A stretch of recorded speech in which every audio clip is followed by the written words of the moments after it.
आप चैनल वाले तो लाहौर तक जिता दिया था क्या, कराची जिता दिया था? हैं? ये हैं चैनल वाले बैठे, तुमने कौन सा जिताया था बताना? अच्छा, ये कहां तक चले गए थे? नहीं, इनका चैनल कहां तक गया था?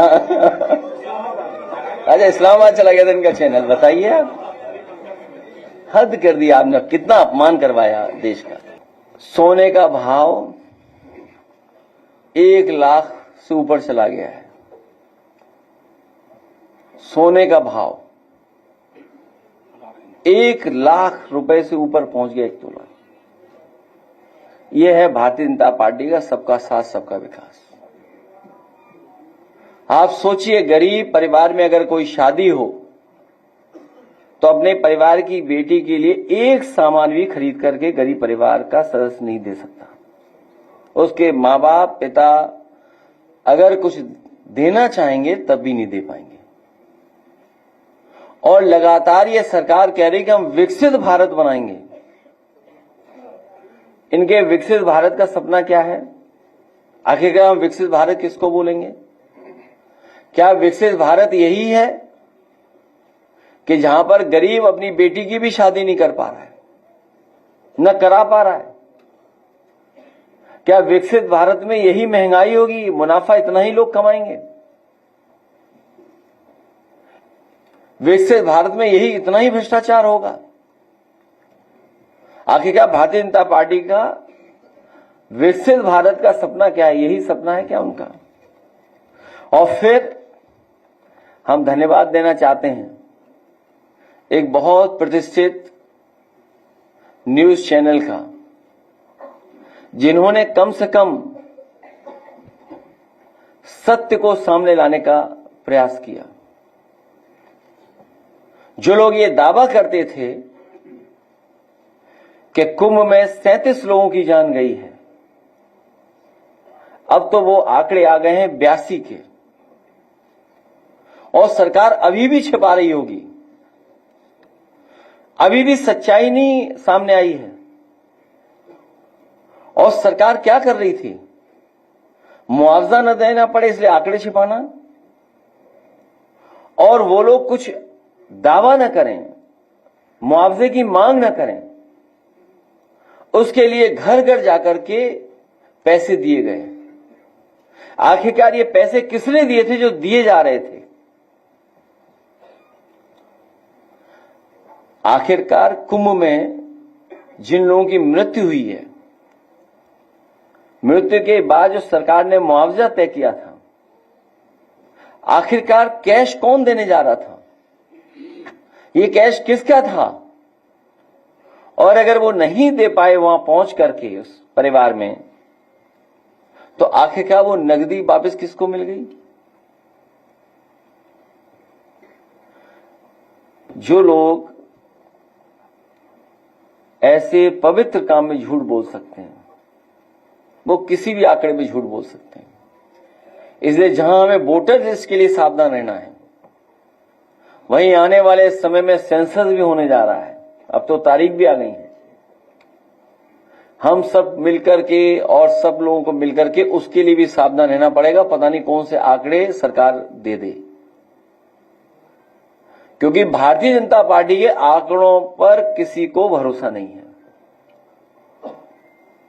जो बुनियादी सवाल हैं, किसान की तरक्की, खुशहाली, उसकी आय दोगुनी होना, हर फसल की कीमत मिल जाना, किसान की जरूरत की चीजों को सस्ता उपलब्ध कराना, समय पर उपलब्ध कराना, सरकार का कोई ध्यान नहीं उस तरफ। बड़े पैमाने पर बेरोजगारी है, बड़े पैमाने पर। इन्होंने रोजगार और नौकरी के सर्टिफिकेट नहीं दिए हैं। सच्चाई यह है कि 8 साल के लखनऊ और दिल्ली के काम करने के तरीके ने, आर्थिक नीतियों ने बड़े पैमाने पर बेरोजगार बनाने का काम किया है। पढ़े लिखे नौजवानों को बेरोजगार बना दिया। सही तरीके से काम होता तो करोड़ों लोगों को नौकरी मिल जाती। और अपना ही घोषणा पत्र अगर ये बार बार पढ़ते तो लाखों का आंकड़ा नहीं देना पड़ता, करोड़ों का आंकड़ा देते हैं। इसलिए भारतीय जनता पार्टी की हर बात झूठी है। मैं सभी अल्पसंख्यक सभा के सदस्यों का, राष्ट्रीय अध्यक्ष जी का, प्रदेश अध्यक्ष जी का, उनके साथ है उस संगठन के लोगों का और उनके साथ जितने भी संगठन में लोग काम कर रहे हैं उनका मैं बहुत बहुत धन्यवाद और आभार प्रकट करता हूं।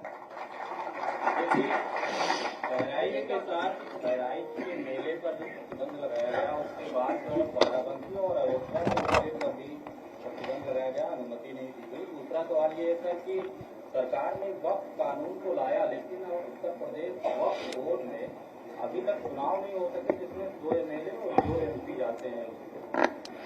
2022 से अब तक चुनाव नहीं हुए, पिछले 2 महीने से सीओ चार्ज नहीं हुए।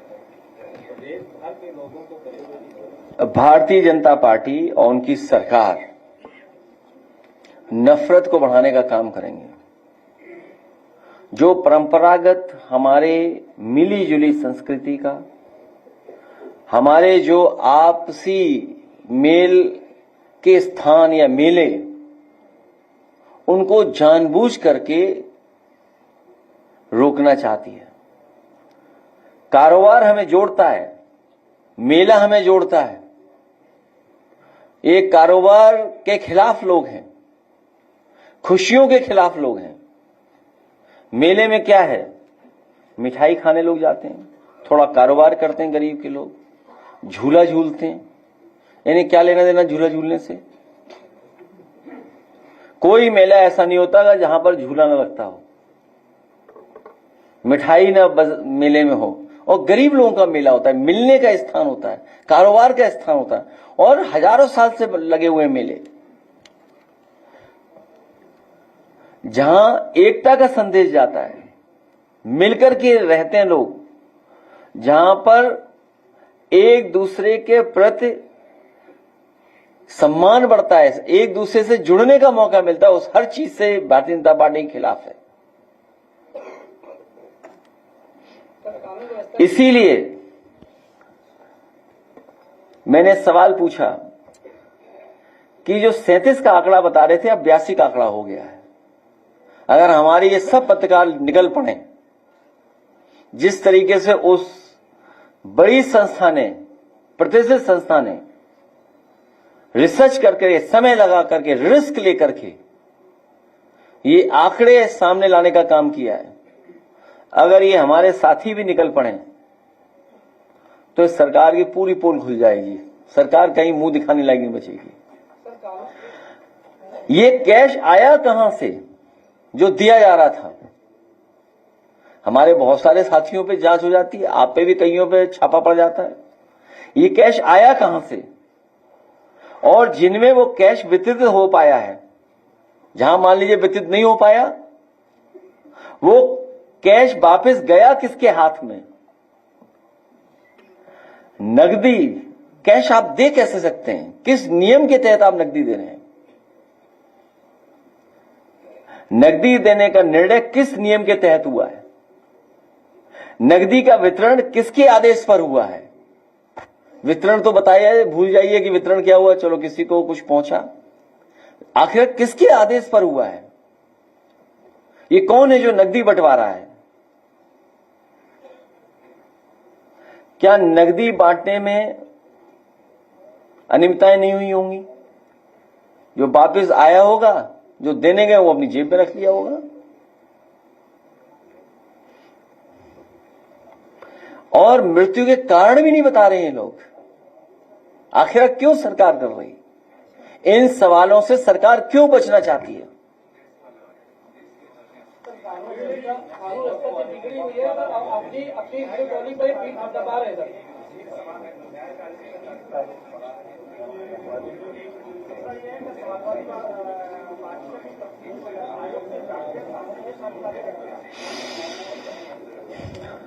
हम लोग पार्टी की तरफ से जो जानकारी मिलेगी उसको पत्र के माध्यम से भेज देंगे।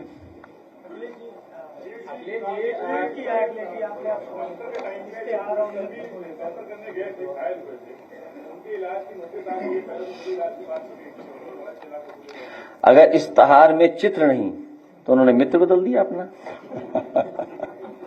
आपकी सरकार में 50 संयुक्त जगह जगह हॉस्पिटल बनवाए गए थे। जो आज भी मतलब 4 साल होने जा रहे हैं वो बंद पड़े हुए हैं, मतलब किसी भी तरीके से ना उसमें नियुक्तियां की जा रही हैं ना, मतलब जो मतलब वो इतनी शानदार बिल्डिंग बनी हुई है लेकिन उसको बंदर तोड़ रहे हैं, मतलब टूट फूट हो रही है। किस विभाग के बारे में? वो शेर जो आपने पढ़ा था छलनी वाला, जी दोबारा पढ़ दो। ये इन्हें जवाब मिल जाएगा। जी, एक दो जख्म नहीं, पूरा बदन है छलनी। एक दो जख्म नहीं, पूरा बदन है छलनी। जख्म बेचारा परेशान है, किधर से उठे। अब इन्हीं के शेर जोड़ो। हर विभाग इसी तरह है,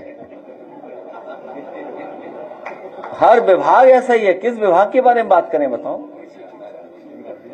हर विभाग इसी तरह, हर विभाग ने काम रोका। आप सोचिए, आज बिजली का संकट है, थोड़ा बहुत बारिश हो गई, उसकी वजह से सरकार बच गई, लेकिन सरकार अभी प्राइवेटाइजेशन कर रही है। जो इंफ्रास्ट्रक्चर था जिसको और अच्छा करना चाहिए वो इंफ्रास्ट्रक्चर बर्बाद कर दिया।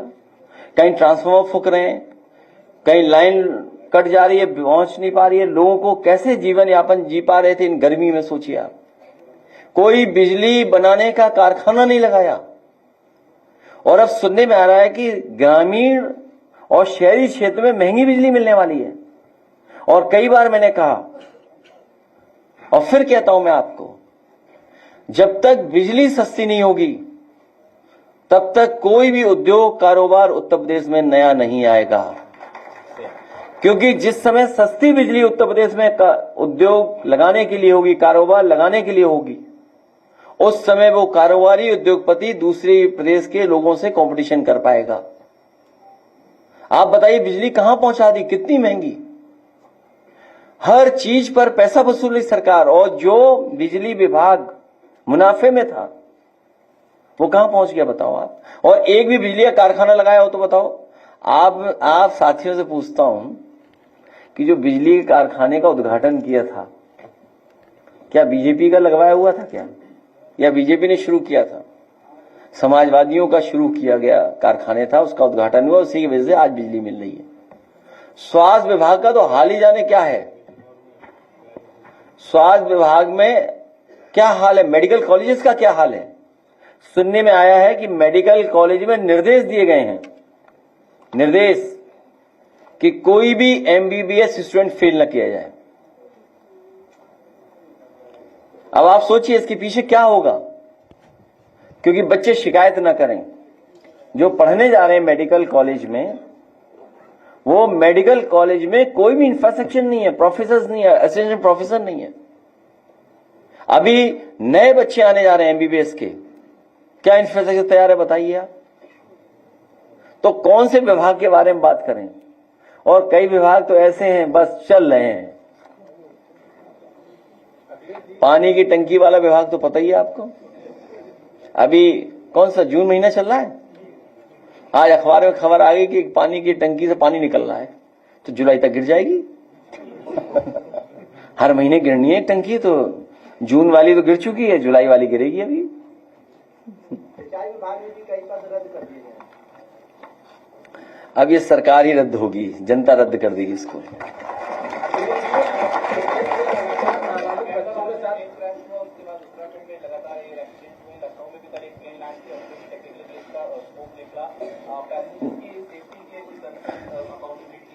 मैं कोई एक्सपर्ट नहीं हूं, लेकिन इसमें एक्सपर्ट्स की राय और सरकार को नियमों का पालन, मानकों का पालन कराना चाहिए, क्योंकि रिस्क बहुत है इसमें। और आपने देखा, ये वो तस्वीरें देखी हैं जिस तरीके से क्रैश हुआ, और उत्तराखंड में कोई पहली बार क्रैश नहीं हुआ है। लगातार कुछ दिनों में कितने क्रैश हुए, कितने लोगों की जान गई है। आखिर मानक और नियम का पालन कौन कराएगा।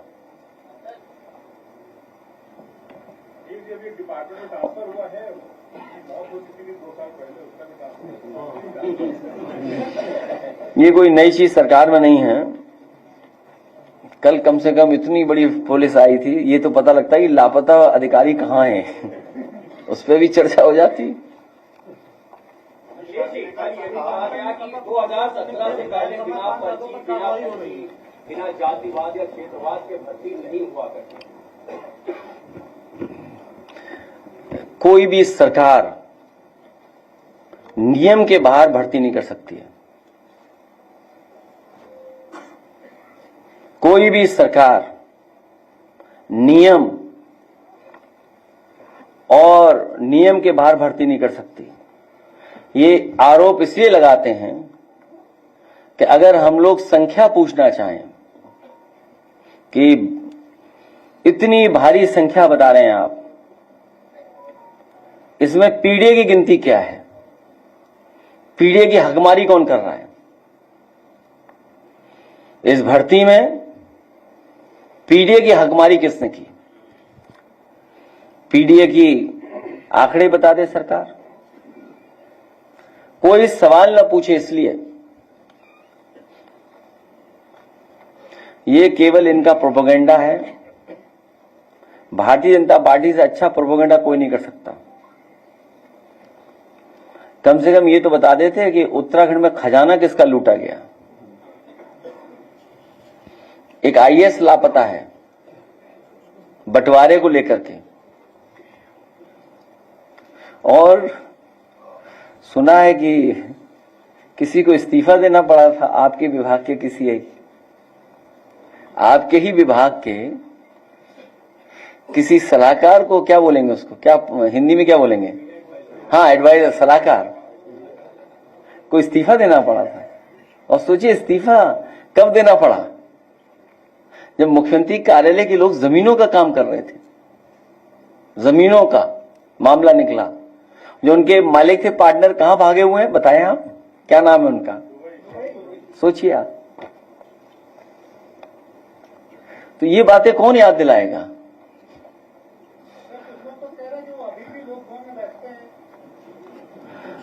लोक भवन में तो कैसे कैसे लोग बैठते हैं, तुम्हें नहीं पता जिन पे मुकदमे थे वो तक बैठते हैं। इसीलिए लोक भवन में बैठे हुए लोगों को हटाना है।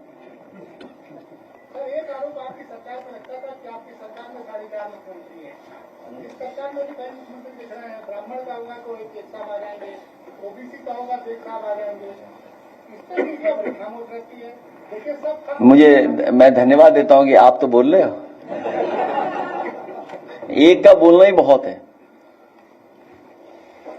इनकी सरकार में कहां क्या हो रहा है आपको खुद पता है, कैसे क्या हो रहा है। Multi state cooperative society act जो है 2022 से लागू है। मैं किसी भी पक्ष के नेता का आज तक ध्यान नहीं सुना, वो लागू भी हो गया, काम चल रहा है, लेकिन किसी भी पक्ष के नेता का ध्यान। तो मैं इस पे स्टडी कर करके और अपने विधायकों से कहूंगा पूरी जानकारी कर करके, और आप भी ब्रीफ कर देना हमें कर दो। नहीं, ब्रीफ तो करना ही पड़ेगा ना कि क्या आपत्तियां हैं।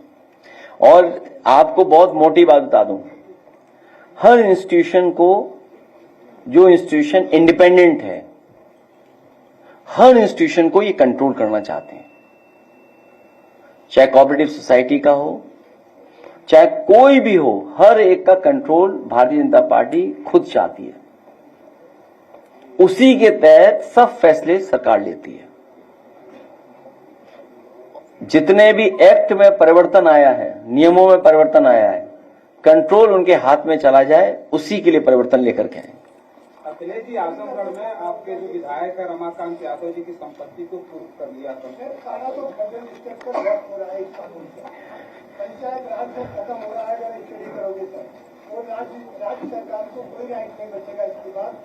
मैं आपसे सहमत हूं, और इसीलिए उन्होंने किसके हाथ में दे दिया है, और उनके हाथ में जाने से कई स्टेट के लीडर्स को भी कंट्रोल कर लेंगे, कई स्टेट के। तो जो कोऑपरेटिव था, जो गरीब लोग, किसान के और आम लोगों के लाभ के लिए, किसान के लाभ के लिए जो स्ट्रक्चर क्रिएटेड था, कोऑपरेटिव सोसाइटी बनी थी, उसको पूरा खत्म करना चाहते हैं, और पूरा कंट्रोल ले रख करके कभी समय बढ़ाना, कभी नियम बढ़ाना, कभी समय कम कर देना।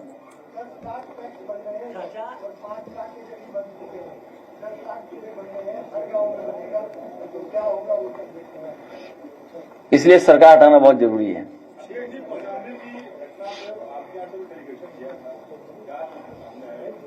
न्याय मिलना चाहिए। सरकार और दोनों मुख्यमंत्री मिलकर के जातियों में झगड़ा करा रहे हैं और खासकर पिछड़े लोगों के साथ भेदभाव हो रहा है, बेटी के साथ भेदभाव हुआ है।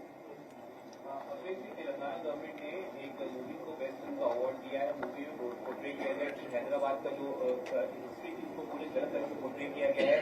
पुलिस मुस्लिम कम्युनिटी को उसमें विलेन के रूप में दिखाया गया है और तेलंगाना की कांग्रेस गवर्नमेंट उस फिल्म को बेस्ट का अवार्ड दे रही है। मैंने ना फिल्म देखी ना मुझे जानकारी है। अखिलेश जी, फतेहपुर में आप समाजवादी पार्टी के नेता हैं सत्यप्रकाश यादव जी, उन पर मुकदमा दर्ज हुआ। उन्होंने फेसबुक पर कोई आपस पोस्ट लिखी है के खिलाफ भी और एक कम्युनिटी के खिलाफ भी, उनको गिरफ्तार किया गया। आपको ऐसा नहीं लग रहा है कि सोशल मीडिया पर जो पॉलिटिकल पार्टीज हैं जो राज कर रही है यहाँ पर आप उनके बीच में कड़वाहट बढ़ रही है? क्या कर रहे हैं आप? कड़वाहट बढ़ रही है। लड्डू दो वहां पहुंचाने सरकार के पास। देखिए, सरकार के लोग कुछ भी कह सकते हैं, सरकार के लोग कुछ भी कह सकते हैं, हर आजादी है। यहां जितने लोग बैठे हैं मीडिया के बारे में जानते हैं, सोशल मीडिया में जो लोग बैठे हैं वो जानते हैं, और बीजेपी के लोग फंड कर रहे हैं। और दुख की बात तो ये है कि उसमें नकली लोग बैठे हुए हैं। अगर आप उनकी आईडी चेक करोगे तो कई नकली भारतीय जनता पार्टी ने पैसे से बैठाया हुआ होगा। क्या आपको इनको गाली देनी है, इनको गाली देनी है, और जाति के हिसाब से किसका क्या नुकसान हो सकता है, धर्म के आधार पर किसका कैसे कहा जाए, ये सरकार पैसा देके काम करवा रही है। और अगर कोई सच बोल दे, अगर उनके खिलाफ कोई बोल दे तो उस पर एफआईआर दर्ज हो जाएगी। एक बहुत गरीब नौजवान यहां पर आया था प्रतापगढ़ का, दिल्ली की मुख्यमंत्री ने कुछ कहा था हमारे बारे में, उसको सहन नहीं हुआ, उसने टिप्पणी कर दी, कुछ उसने भी लिख दिया। तो बताइए, वहां के पुलिस कप्तान, सीओ, एसओ सब जेल भेजने में तैयार। हमारे जितने अल्पसंख्यक के साथी बैठे इनके खिलाफ न जाने क्या क्या लिखा जाता है, बीजेपी लिखवाती है। ये सब जानते होंगे जहां बैठे लोग हैं, बीजेपी लिखवाती है। और अगर ये लोग कुछ लिख दें, जवाब दे दें, तो एसओ साहब आ जाएंगे एकदम पकड़ने। तो अगर सत्यप्रकाश यादव या जो भी, मैं जानता नहीं हूं किसने लिखा है, क्या लिखा है, अगर क्या लिखा है पढ़ दो तो हम और आगे बात बढ़ा दें। क्या लिखा है पढ़ दो तो हम बात आगे बढ़ा दें, या व्हाट्सएप पे भेज दो ना, हम पढ़ लेंगे। तो क्या हो गया, मुकदमा हो गया तो क्या, हम और आप बात ही कर सकते हैं, उसमें क्या है। प्रेस पे थोड़ी मुकदमा है, और तुम पे तो कभी नहीं मुकदमा होगा। अरे तुम पे मुकदमा हो जाएगा तो छोड़ दो, भूल जाओ। ये पढ़ें या गाएं, इन पे मुकदमा नहीं हो सकता। अरे बताओ ना क्या लिखा है, हम तो जान जाए, प्रेस में इतनी बात हो रही है तो। अच्छा, हमारी जाति के खिलाफ कितना लिखते हैं बताओ, हमारे लोगों से लिखवाते हैं। एक फर्जी आदमी है दूसरे स्टेट में, हमारी तस्वीर कैसे बनाता है आप बताओ, हम दिखवाएं? वो बीजेपी का है, एफआईआर लिखा दो मुख्यमंत्री पे। एक काम करो, उसका पेज जरा खोल दो, एक हरियाणा वाले का खोलिए पेज जरा, अगर उस पर एक कार्रवाई हो जाए तो बता दो हमें, दिखाइए जरा, उसको भी फेमस कर दें। हैं? नहीं, पैसा कौन दे रहा है, नगदी कौन दे रहा है? तो ये गरीब कार्यकर्ता भावना में आके कुछ कह देता है, लिख देता है, तो उसे जेल भेज दे दोगे ऐसे पुलिस से। अभी लो, तो टेक्नोलॉजी है, वो तो आप भी जानो क्या क्या बनाता है वो फोटो हमारी, बताइए, सब जानते हैं लोग। और पैसा कौन देता है? दिल्ली का एक मंत्री है, वो पैसा देता है। इतना अब इन्हें कितना गुस्सा आता है उसको पूछो इन लोगों से, क्या करें बताइए, गुस्सा है तो क्या करें? नहीं, बिल्कुल नहीं एफआईआर कराएंगे, बहुत हम लोग शरीफ लोग हैं, कुछ नहीं करेंगे। बहुत उम्दा था, केवल लड्डू खिलाएंगे बस। नहीं, लड्डू खिलवाएंगे। अब वो पता नहीं मुझे, नहीं आप सोचिए ना, पैसे देके ये बहुत सारे लोग हैं, आप लोग खुद जानते हो एजेंसी वाले लोगों को। भाई एजेंसी वालों को कितना पैसा दिया रहा है, अब कंपनी का नाम मत बुलवाओ मुझसे, मैं हालांकि एक अखबार ने जो स्टिंग ऑपरेशन किया था, आप बताइए किसी पर कार्रवाई हुई क्या? हमारे खिलाफ प्रचार कराने के लिए, वो जो एक खिलाफ प्रचार कराते हैं हमारे लिए, हाँ, तो सोचिए कितने लाख रुपए, कितने, और नाइजीरिया से अकाउंट ऑपरेट हो रहा था, और कौन पैसा दे रहा था? बीजेपी वाले पैसा दे रहे थे। अरे मुख्यमंत्री जहां पैसा देगा क्या कर लोगे आप? उनकी ऑफिस पैसा दी क्या कर लोगे आप? जो काम अगर उनकी देख रेख में हो तो क्या कोई कुछ कर लेगा? इसीलिए ये सब बैठे हुए सगा हटाने के लिए। ऐसा हटेगी बीजेपी इस बार, पता नहीं लगे बीजेपी कहां चली गई। इस आया नहीं अभी तक पेज उसका, छोड़िए मत दिखाइए पेज, वो सब जानते हैं। इसलिए प्रेस के लोगों का बहुत धन्यवाद। वो आजमगढ़ में रमाकांत यादव जी की संपत्ति को छूट किया गया है और पूरे पूर्वांचल में इस बात की चर्चा है कि लगातार जो सरकार है, जो प्रशासन है, पीडीए के विधायकों को इस तरह कार्रवाई। जाहिद बेग, इरफान सोलंकी, मोहम्मद आजम खान साहब, प्रजापति, रमाकांत यादव, और कितने नाम बताऊं मैं? देखिए क्या बनाया मेरा, बताइए बताइए, ये बताइए, आप बताइए। आप इस पे कोई एफआईआर नहीं होगी। इससे खराब तो नहीं लिखा होगा ना सत्य प्रकाश ने? सेव तो आपने कर ही लिया है, क्या चीज? आगे के लिए सेव तो कर ही लिया है इसे। नहीं नहीं, ऐसा कुछ नहीं। सब हम भुलक्कड़ लोग हैं, सब भूल जाते हैं। एक नहीं, न जाने क्या क्या बनाता है, सोचिए आप। और ये बीजेपी वाले करवा रहे हैं, सोचिए आप।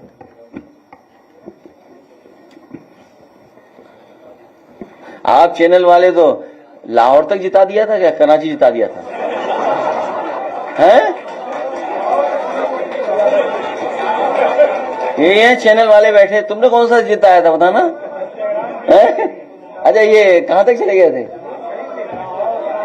नहीं नहीं, इनका चैनल कहां तक गया था?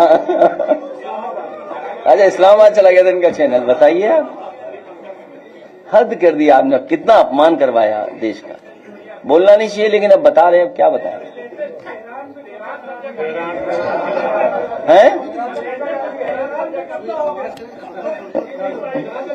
इन्हीं का चैनल था? भाई कैसे चैनल हो बताओ यार। ये देश के साथ खिलवाड़ न करें चैनल वाले लोग। हालांकि हमारे दुश्मन नहीं बन जाएंगे चैनल वाले। भाई हमारा सहयोग करो सगा बनाने में। सर, उत्तर प्रदेश से जो मजदूर गए हैं इसराइल मजदूरी करने, सरकार ने भेजा, उनके सुरक्षा के लिए क्या मांग है? वॉर बंद होना चाहिए, वॉर बंद होना चाहिए। वॉर कहीं भी, हम वॉर के पक्ष में नहीं है।